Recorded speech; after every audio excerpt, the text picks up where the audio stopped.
ఒక వారం రోజుల క్రితం సినిమా చూశాను. సినిమా చూసిన తర్వాత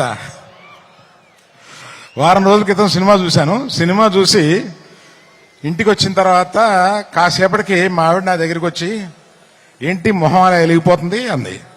అంటే చెప్పాను, సినిమా నాకు చాలా బాగుంది, చాలా నచ్చింది అని. ఆమె అన్నది, నీ మొహం ఇన్ని సంవత్సరాల్లో 2 సార్లు ఇలా వెలగడం చూశాను, మగధీర ముందును ఈ సినిమా ముందు. ఆ తర్వాత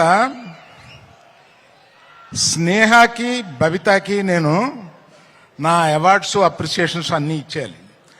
5 సంవత్సరాల పాటు ఈ పాజిటివ్ పిచ్చోళ్ళని ఇద్దరిని అలాగా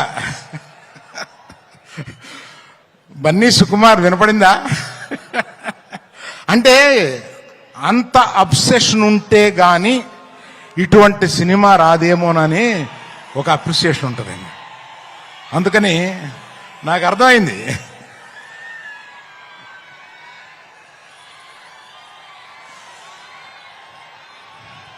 తర్వాత ఈ సినిమాలో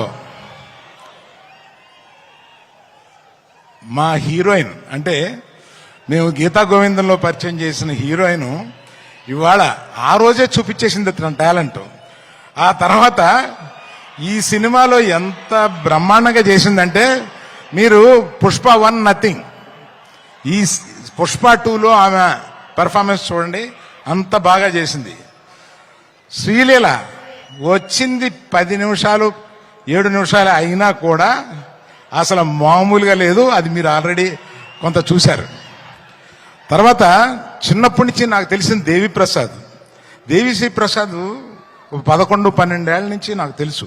ఆ నాన్నగారు నా స్నేహితుడు. ఆయన ఎక్కడి నుంచో మనల్ని ఈరోజు దీవిస్తున్నాడు. ఆ దేవి ప్రసాద్ ఈరోజు ఇన్ని సంవత్సరాల పాటు కంటిన్యూస్గా ఇన్ని హిట్స్ ఎలా కొడతావురా బాబు అని అడిగితే కూడా ఎవరు చెప్పగలరు దానికి. అలాగా